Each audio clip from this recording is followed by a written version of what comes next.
Hi hello నమస్తే welcome to my channel. Bigg Boss season 9లో latest updates అయితే చెప్పేద్దామని ఈ వీడియో అయితే చేసేస్తున్నానండి. దీనికంటే ముందు ఒక రిక్వెస్ట్ అయితే చేస్తున్నాను.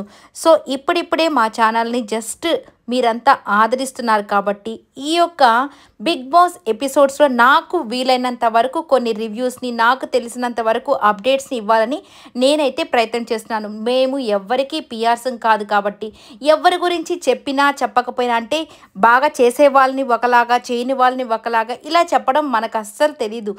ఏది ఎవరు ఎలా చేస్తున్నారో అలా చెప్పుకుంటూ పోవడమే మన యొక్క ఛానల్ ముఖ్య ఉద్దేశం కాబట్టి, సో దాన్ని బట్టి డెసిషన్ తీసుకోవాల్సింది ప్రజలు కాబట్టి. ఎందుకంటే ఇప్పుడు తనూజాని చూడండి, చాలామంది పిఆర్ టీమ్స్ ఈ అమ్మాయి ఏం చేసినా చేయకపోయినా బయట చాలా ప్రచారం జరుగుతుంది.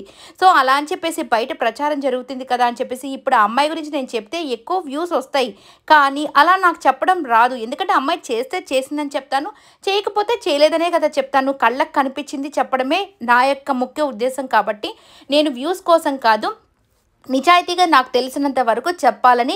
విన్నర్ అనేవాళ్ళు ఎప్పుడైనా కానీ అన్నిట్లో కూడా పర్ఫెక్ట్గా, అంటే అన్నిట్లో పర్ఫెక్ట్గా ఉండే మనిషి ఎక్కడైనా ఉంటారా అని అడగచ్చు ఎవరైనా. అలా కాదు, ఈ గేమ్ వరకైనా కనీసం జెన్యూన్గా ఆడుకుంటూ సో కష్టపడే తత్వం ఉన్నవాళ్ళు గెలవాలనేది నా కోరిక. అది ఎవరైనా కావచ్చు. చివరికి తనూజానే కష్టపడి ఆడితే అమ్మాయి కూడా గెలుస్తుంది, కాదని నేనేం చెప్పట్లేదు.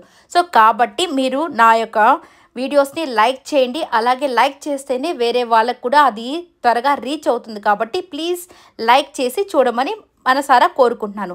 ఇక అప్డేట్స్ విషయానికి వచ్చేస్తే ఈరోజు టాస్క్ మొత్తము సెకండ్ టాస్క్ కూడా జరుగుతుంది కదా, హర్రర్ది. ఇక హర్రర్ దాంట్లో మరి తనూజ కూడా చాలా అంటే చాలా భయపడుతుంది.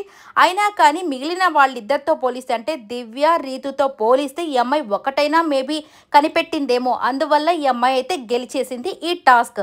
ఇక టాస్క్ గెలిచేసరికి వాళ్ళ దాంట్లో బ్యాండ్ అయితే రావాలి కదా, అంటే కెప్టెండర్కి, అంటే వీళ్ళు ఎవరిని తీయకుండా ఉండే ఆ బ్యాండ్ గ్రీన్ బ్యాడ్జ్ కానీ వస్తే వాళ్ళు కెప్టెండర్ ఖచ్చితంగా అవుతారు. ఎందుకంటే రెబల్స్ వాళ్ళని చంపలేరు కాబట్టి. ఇక దీనికోసము గౌరవ్కి అలాగే తనూజాకి ఆ టీంకి మధ్య గొడవ అయితే జరిగిందంట. ఎందుకంటే గౌరవ్ నాకు కావాలా బ్యాడ్జ్ అని గౌరవ్ అడిగితే మేము ఇవ్వము అని చెప్పి వీళ్ళు అన్నారంట. కానీ గౌరవ్ అడిగిన దాంట్లో తప్పేమీ లేదు. ఎందుకంటే ఏ దాంట్లో అయినా కానీ బాగా బలంగా వాళ్ళు ఉన్న వాళ్ళనే తీసేస్తూ వస్తున్నారు. ఎందుకంటే డిమాండ్, పవన్, నిఖిల్ వీళ్ళందరినీ తీసేశారు కదా ఇక కళ్యాణ్ని, అందుకని గౌరవ్ను కూడా తీసేస్తారని గౌరవ్ అడిగాడు. కానీ ఈ తనూజ వచ్చి నాకే పెట్టాలి, నాకే కావాలి అని అడిగిందంట. ఇక దాంతో వాగ్వాదం జరిగింది. మొత్తానికి ఆ అమ్మాయే గ్రీన్ బ్యాడ్జ్ని అయితే వేసుకునిందంట. ఇక వచ్చేసరికి నెక్స్ట్ ఇద్దరు రెబల్స్ ఉన్నారు కదా, సుమన్ శెట్టి గారు అలాగే దివ్య, వీళ్ళిద్దరూ పర్ఫార్మెన్సెస్లో ఈ పాల ప్యాకెట్ పోయిన తర్వాత గౌరవ్కి పిచ్చి పీక్స్లోకి వెళ్ళిపోయి ఈ రోజంతా గొడవ పెట్టేసి ఏమయ్యాయి అని చెప్పి పెద్ద గొడవ అయితే జరుగుతుంది. మొత్తానికి రీతు కొద్దిగా క్లూ ద్వారా వీళ్ళిద్దరిని చెప్పి, అంటే ఫస్ట్ దివ్య అని అనుకుని తర్వాత సుమన్ శెట్టి గారు ఇట్లా అందరూ మాట్లాడుకుని వీళ్ళిద్దరి పేర్లు అయితే బిగ్ బాస్కి చెప్పేసేసరికి వీళ్ళిద్దరూ కెప్టెన్సీ కంటెండర్స్గా వీళ్ళిద్దరు జాబు పోయింది, రెబల్స్గా వీళ్ళు కూడా ఫెయిల్ అయిపోయారు. సో వీళ్ళిద్దరు ఇక కంటెండర్స్గా ఉండరు. నెక్స్ట్ బిగ్ బాస్ వచ్చేసి ఇది ఇంతటితో అయిపోయిందా అని అనుకుంటే లేదు, సీక్రెట్ టాస్క్ మళ్ళీ మొదలైంది. అది ఎవరికి ఇచ్చారంటే రీతుకి ఇచ్చారంటండి ఈసారి బిగ్ బాస్.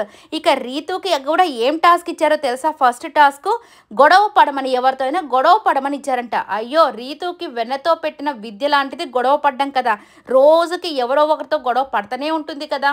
అందుకని ఖచ్చితంగా రీతు ఈ టాస్క్లో గెలిచి కంటెండర్ అయితే అవుతుందేమోనని నాకైతే అనిపిస్తుంది. మరి కెప్టెన్ ఎవరైతే బాగుంటుందో ఈసారి తనూజ అలాగే రీతు ఇక భరణి గారు ఇలా చాలామంది ఉన్నారు కదా, ఇక కెప్టెన్ అవ్వని వాళ్ళు ఎవరైతే బాగుంటుందో కమెంట్ అయితే చేసేసండి. థర్డ్ టాస్క్ కూడా వాటర్ టాస్క్ ఏదో జరిగిందంటే దాంట్లో కూడా ఆరెంజ్ టీమే గెలిచిందంట. వావ్, సూపర్ కదా, ఈసారి ఆరెంజ్ టీము అన్నిట్లో విన్ అయ్యి వాళ్ళ సత్తా అయితే చాటేశారు.